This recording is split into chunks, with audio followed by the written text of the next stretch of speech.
It was raining that Tuesday when I walked into my mother's house unannounced. I had forgotten my jacket there the week before.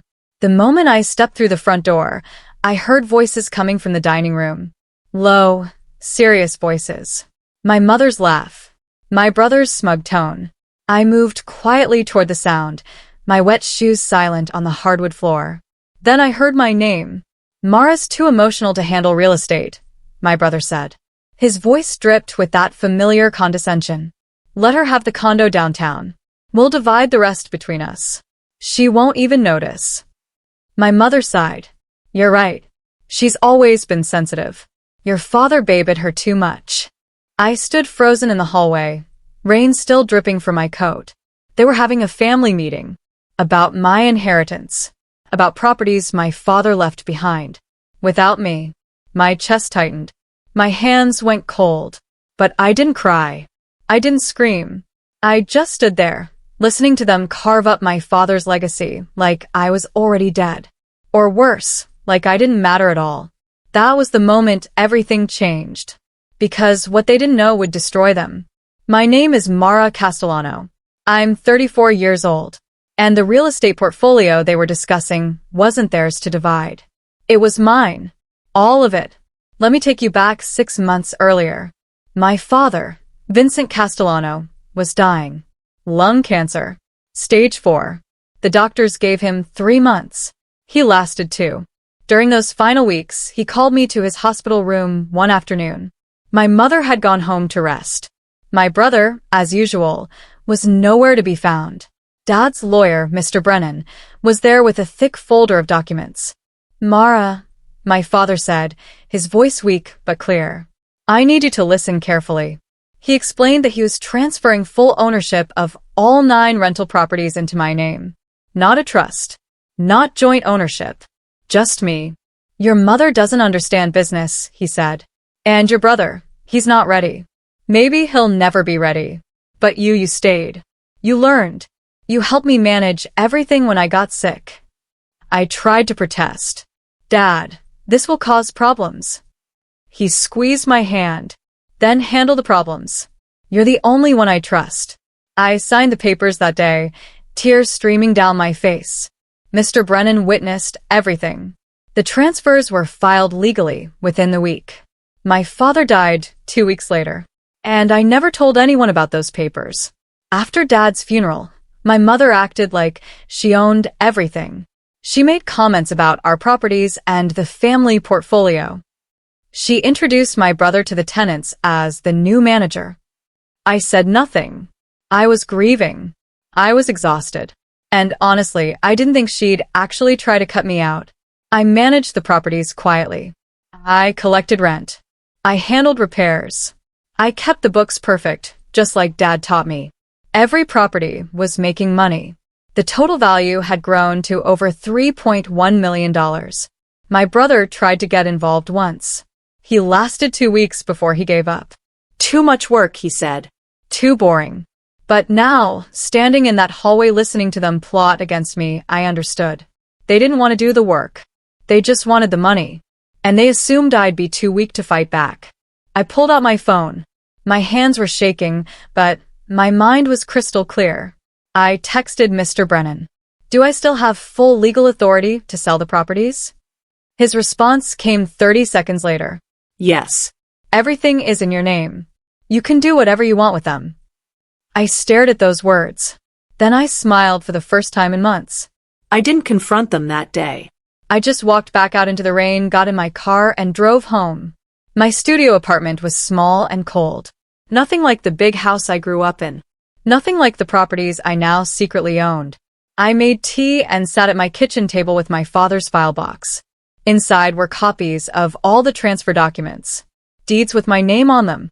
Tax records showing me as the sole owner. And at the bottom, a sealed envelope with my name written in Dad's handwriting. I had never opened it. It felt too final, too painful. But now I needed to know what he wanted me to do. Inside was a single page, dated 2 days before he died. Mara, if you're reading this, something has gone wrong. Your mother has always favored your brother. I hope she would change, but I know her too well. If they ever turn against you, If they try to take what's yours, don't feel guilty. Do what's right for you. These properties represent everything I built. I'm trusting you to protect them or to let them go on your terms, not theirs. You owe them nothing. Love, Dad. I read it 3 times. Then I cried. Not from sadness. From validation. My father had known. He had seen this coming. And he had given me permission to burn it all down if I needed to. The next morning, I called a real estate agent I trusted. Her name was Vanessa Torres. She had helped my father buy his last 2 properties. She knew the market better than anyone. Vanessa, I need to sell some houses, I said. How many? She asked. All of them. 9 properties. But I need it done quietly. No public listings. No signs in the yard. Private buyers only. There was a pause. Then Vanessa said, Mara, are you sure? That's your father's entire legacy. I'm sure, I said. My voice didn't shake. How fast can you move? For the right buyers, with cash offers? Maybe 6 to 8 weeks for all 9. Do it, I said. And Vanessa, my family can't know until it's done. She understood immediately. I'll handle everything. You'll just need to sign. I hung up and looked around my tiny apartment. In 2 months, everything would be different. In 2 months, I would be free. But first, I had to keep playing the role they expected. The dutiful daughter. The emotional, overwhelmed Mara who couldn't handle business. For the next 3 weeks, I went to family dinners. I smiled. I nodded when my mother talked about rebalancing the portfolio. I listened to my brother explain his big plans for the properties, plans that involved 0 actual work from him. During one dinner, my mother looked at me and said, Mara, honey, we've been thinking. Managing all these properties is too much stress for you. Why don't you let your brother take over? You can focus on your little graphic design business. My little graphic design business. The one that paid my rent. The one I built from nothing while my brother lived in a condo Dad bought him. I'll think about it, I said quietly. My brother smirked. It's for the best, sis. You're just not cut out for this kind of thing. I wanted to throw my wine in his face. Instead, I took a sip and smiled. You're probably right. That night, I got an email from Vanessa. The first property had sold. A duplex on Riverside Avenue. Cash offer. Closing in 10 days. The buyer was a private investor from California who didn't ask questions. I read the email 5 times. Then I called Vanessa back. My mom and brother had a family meeting without me, so I sold the $3.1 million house real estate portfolio. I sat on my couch, staring at my phone. My hands were shaking. My chest felt tight. But underneath the guilt, underneath the pain, there was something else. Relief. I was finally free. 2 weeks later, something strange happened. I got an alert from my credit monitoring service. Someone had tried to open a loan in my name. A big one. $50,000. The application was denied, but the attempt was there. The IP address was traced to an office building downtown. My brother's office building. I called Mr. Brennan immediately. Someone tried to steal my identity. Can you prove who it was? He asked. I have the IP trace. It's from my brother's company. That's a crime, Mara. Identity theft. You could press charges. I thought about it. About my brother sitting in a police station. About my mother's face when she found out. Not yet, I said. But document everything. If he tries again, I want to be ready. Mr. Brennan agreed. We filed a report with the credit bureaus and flagged my account. If my brother wanted to play dirty, I would bury him with paperwork. 3 days later, another email from Vanessa. 2 more properties sold. The money kept piling up in my account. I was up to $2.4 million now. Only 3 properties left to sell. Then I would be done. Then I could disappear. But my family wasn't finished trying to stop me. The lawsuit came on a Friday afternoon. A process server knocked on my door and handed me a thick envelope. My brother was suing me. The claim was fraud. He said the properties were meant to be shared equally, that I had manipulated my dying father into signing documents he didn't understand. The lawsuit included emails as evidence. Emails supposedly from my father saying he wanted everything divided fairly. I read them twice. Then I called Mr. Brennan. "These emails are fake," I said. "How do you know?" "Because my father never used email. He barely knew how to turn on a computer." Mr. Brennan laughed. "Then this is going to be easy. I'll file a motion to dismiss. And Mara, if those emails are forged, your brother could face serious legal trouble." "Good," I said. The hearing was scheduled for 3 weeks later. I wasn't worried. I had the truth. I had the documents. I had everything. But the waiting was torture. Every day I wondered what else they would try, what other lies they would tell. Then, 2 weeks before the hearing, Vanessa called with news. "The last 3 properties just sold," she said. "All cash offers. All closing next week." I sat down hard on my couch. All of them. All of them. "Congratulations, Mara. You're officially a millionaire." The courthouse was cold and gray. I wore my best suit, my hair pulled back, my face calm. Mr. Brennan sat beside me, his briefcase full of evidence. My brother sat across the aisle with Mr. Phillips. My mother sat in the gallery behind him, her arms crossed, her face hard. The judge, a woman named Judge Andrea Whitfield, reviewed the case quickly. Then she looked at my brother's lawyer. "Mr. Phillips, these emails you've submitted as evidence. Can you verify their authenticity?" Mr. Phillips hesitated. "They were provided by my client, Your Honor." "That's not what I asked. Can you verify them?" "We believe they're genuine." Judge Whitfield turned to Mr. Brennan. "Counselor, your response?" Mr. Brennan stood. "Your Honor, the plaintiff's own mother can testify that Vincent Castellano never used email. These documents are fabricated." The judge raised an eyebrow. "Is that true, Mrs. Castellano?" My mother shifted in her seat. Her face went pale. He sometimes used email." "Sometimes?" Judge Whitfield's voice was sharp. "Can you show me one email he sent?" Silence. Judge Whitfield closed the file. "This case is dismissed. Furthermore, I'm referring this matter to the district attorney's office for potential fraud investigation. Creating false evidence is a crime." My brother's face went white. Mr. Phillips looked like he wanted to crawl under the table. The gavel came down. It was over. I walked out of that courthouse into the bright afternoon sun. Mr. Brennan shook my hand. "Well done, Mara." "Thank you," I said, "for everything." Behind me, I heard my mother shouting my name. I didn't turn around. I just kept walking. That night, the final payment hit my account. $3.1 million. Minus Vanessa's commission and legal fees, I was left with just over $2.9 million. I sat in my apartment, staring at my bank account on my laptop screen. All those zeros. All that freedom. I thought about my father. About the last conversation we had before he died. "Don't let them make you small," he had said. His voice was so weak I could barely hear him. "You're stronger than all of them. Promise me you'll remember that." "I promise," I had whispered. I kept that promise. I walked through each property one last time before the new owners took possession.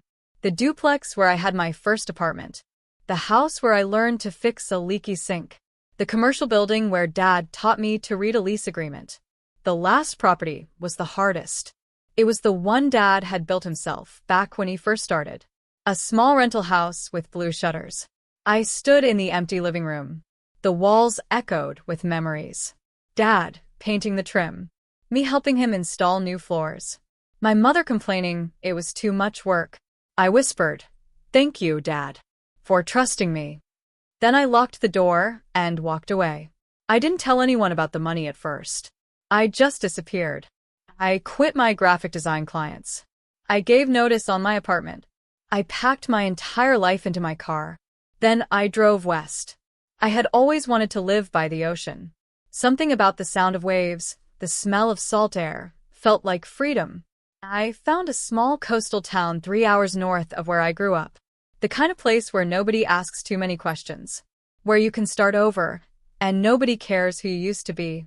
I bought a house. Not a mansion. Just a simple 2-bedroom cottage with a view of the water. I paid cash. For the first time in my life, I owned something that was completely mine. No family. No strings. Just me. I furnished it slowly. A couch from a local antique shop. A dining table I built myself. Plants that I actually managed to keep alive. I started waking up early to watch the sunrise. I walked on the beach every morning. I read books I had never had time to read. I was healing. But my family wasn't done yet. 3 months after I moved, I got a call from an unknown number. Against my better judgment, I answered. Mara? It was my brother. His voice was different. Softer. Almost apologetic. What do you want? I asked. I just wanted to say I'm sorry. I was wrong. I was greedy. I should have supported you instead of fighting you. I waited. There had to be more. Mom's struggling, he continued. She can't afford rent anywhere decent. I was thinking maybe you could help her out. Just a little. You have all that money now. There it was. No, I said. Come on, Mara. She's our mother. She evicted me from her heart a long time ago. I just returned the favor. You're really going to let her suffer? I'm going to let her face the consequences of her choices, I said. Just like I had to. He started to argue, but I hung up. Then I blocked the number. 2 weeks later, my mother tried a different approach. She sent me a letter through my old landlord, somehow tracked down my new address. The letter said she was sick. Dying. Cancer. She wanted to see me one last time. I almost fell for it. Almost. Then I called the hospital she mentioned. No patient by that name. No records. She was lying. Again. 6 months into my new life, I got a notification from Mr. Brennan. My mother's new rental house was in foreclosure. She couldn't keep up with the payments after losing her rent-free property. The house was going to auction. I stared at the notification for a long time. I could let it go. Let her lose everything like she tried to make me lose everything. But that felt too passive. I called a real estate investment company. Told them I wanted to buy the property through an LLC. Anonymous ownership. They handled everything. I won the bid. 5 days later, the house was mine. My mother had no idea. I had Mr. Brennan send her a letter. Simple and clean. The property has been sold to a new owner. You have 30 days to vacate. She tried calling me. Tried calling my brother. Tried everything. But the letters kept coming. Official. Legal. Final. On day 29, she finally left. I watched from my car parked down the street as movers loaded her furniture into a truck. She looked small. Defeated. I didn't feel happy. I didn't feel victorious. I just felt empty. Then I drove back to the coast and tried to forget. A year passed. Then another. Life became quiet. Simple. I started a small business helping women escape financial abuse. Consulting. Legal referrals. Support groups. Women who had been controlled by husbands, fathers, brothers. Women who didn't know their own worth. I knew their pain. I lived it. The business grew slowly. I didn't need the money, but I needed the purpose. I needed to turn my pain into something useful. One day, a journalist reached out. She was writing a story about women reclaiming power from toxic families. Someone had told her about me. I agreed to be interviewed. Anonymously. The article ran in a regional magazine. How I sold my family's fortune to save myself. It went viral locally. Suddenly, women were reaching out from everywhere, asking for help, sharing their stories. My mother saw the article. I know because my brother sent me an angry email. You're making us look like monsters. I didn't respond, because they had made themselves into monsters. I just told the truth. A few weeks later, my mother showed up at one of my support group meetings. I spotted her in the back row, trying to blend in. After the meeting, she approached me. I read your article. And I said, you made me sound terrible. I told the truth. She looked older, tired. Her hair had more gray. Her shoulders slumped. I'm sorry, she said quietly. For everything. I was wrong. I chose your brother over you. I hurt you. I'm sorry. I waited for the catch. The request for money. The manipulation. But she just stood there, looking broken. I accept your apology, I said. But that doesn't change anything. I forgive you, but I don't trust you. And I don't want you in my life. Her eyes filled with tears. I understand. Then she left. I watched her walk away, and I felt nothing. 5 years after I sold everything, I sat on my porch watching the sunset over the ocean. The waves crashed against the rocks below. The air smelled like salt and freedom. My business was thriving. I had helped over 200 women escape toxic family situations. I had built something real, something that mattered. My bank account still had over $2 million. I lived simply. I didn't need much. I thought about my father, about the letter he left me. Do what's right for you. I did. And it saved my life. My mother never contacted me again. My brother moved to another state. We were strangers now. Sometimes I wondered if I had been too harsh, if I should have tried to work things out, if family was supposed to matter more than money. But then I remembered that dinner table conversation, the casual way they planned to erase me, the smug certainty that I would just accept it. I had spent my whole life trying to earn their love, their respect, their acknowledgement. The day I stopped trying was the day I became free. Last month, I got a letter forwarded from my old address. My mother's handwriting. I almost threw it away without opening it. But curiosity won. Inside was a single page. Mara, I know you don't want to hear from me. I know I don't deserve your forgiveness. But I need you to know that I was wrong. I was scared when your father died. Scared of losing everything. I thought if I could control the money, I could control my life. But I ended up losing everything anyway. I lost you. And you were the only one who really loved me. I'm sorry. I hope you're happy. I hope you found peace. Love, Mom. I read it 3 times. Then I folded it and put it in a drawer. I didn't respond. But I didn't throw it away either. Maybe someday I would. Maybe someday I would be ready to let go of all of it. The anger, the hurt, the betrayal. But not today. Today, I was exactly where I needed to be. In a house I bought with my own money, living a life I built with my own hands, surrounded by women who understood what it meant to fight for yourself. My father had given me more than just properties. He had given me permission to save myself. And I did. The cottage needed repairs. The porch railing was loose. The paint was peeling in places. But it was mine. Every broken board, every chipped window, every creaky step. I hired a local contractor, a woman named Angela who ran her own business. She was tough, funny, and didn't take nonsense from anyone. While she worked on the porch, we talked. She told me about her own family, about a father who said women couldn't run construction companies, about proving him wrong every single day. You ever talk to him? I asked. Nope, she said, hammering a new board into place. Some bridges are meant to burn. I thought about that. About burned bridges. About the family I left behind. Do you regret it? I asked. She stopped hammering and looked at me. Regret protecting myself? Never. Regret that it had to happen? Every day. That was it. That was exactly how I felt. I didn't regret selling the properties. I didn't regret walking away. But I regretted that it was necessary. I regretted that my own mother couldn't love me enough to include me. Angela finished the railing and stood back. Good as new. Better, actually. I paid her in cash. She grinned. You know, most people use checks. I like cash, I said. It's simple. Clean. Final. I like your style, she said. After she left, I sat on the new porch railing and looked out at the ocean. 6 years after selling everything, I donated $100,000 to a women's shelter. In my father's name, Vincent Castellano Memorial Fund. The shelter director called me, crying, "This is the largest donation we've ever received."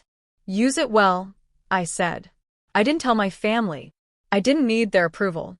This was between me and my father's memory. I imagined him smiling. Proud. Not because I had money, but because I used it for something good. That night, I wrote a letter I never planned to send. To my younger self.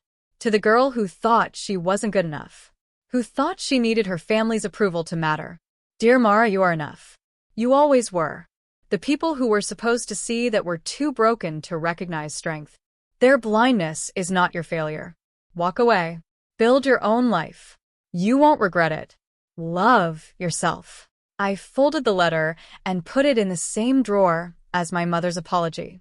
Maybe someday I would burn them both. Maybe someday I would frame them. I didn't know yet. For now, they were just pieces of paper. Reminders of where I had been. But not where I was going. The beach was quiet tonight. I walked along the shore, bare feet in the cold sand.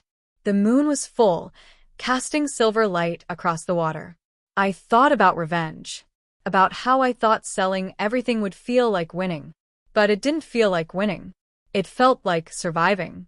I didn't destroy my family out of hate. I protected myself out of necessity. There's a difference. My brother was under investigation for the forged emails. Last I heard, he was working at a car dealership. My mother was living in a small apartment 2 states away. We were all strangers now. Sometimes I wondered if they thought about me. If they regretted what they did. If they understood why I left. Probably not. People like that don't usually see their own mistakes. They just see themselves as victims of someone else's cruelty. But I wasn't cruel. I was just done. I picked up a smooth stone and threw it into the waves. It disappeared without a sound. That's what I had done with my old life. Thrown it into the ocean and watched it sink. And what rose up in its place was better. Stronger. Mine. I walked back to my cottage. The lights were on. Warm. Welcoming. Home. For the first time in my entire life, I was home. $3.1 million. 9 properties. 1 family. That's what it cost to buy my freedom. Was it worth it? People ask me that sometimes. Women in my support groups. Friends I've made in this little coastal town. I always give them the same answer. I didn't get revenge. I got something better. I got peace. I got power. I got myself. My father used to say that real wealth isn't measured in money. It's measured in freedom. In waking up without fear. In living without chains. I wake up every morning to the sound of waves. I drink my coffee on a porch I own. I help women find their strength. I live on my own terms. My family wanted to make me small. They wanted to take what was mine and leave me with scraps. Instead, I took everything. Not out of greed. Out of survival. And now, standing in my kitchen making dinner, watching the sun set over the Pacific Ocean, I realize something. I didn't just survive. I won. Not because I have money. Not because they lost. I won because I'm free. And freedom, it turns out, is priceless. I pour myself a glass of wine. I toast to the empty room. To new beginnings, I say. And to never letting anyone make you feel small again. The ocean roars its approval. And I smile. Because I'm finally home.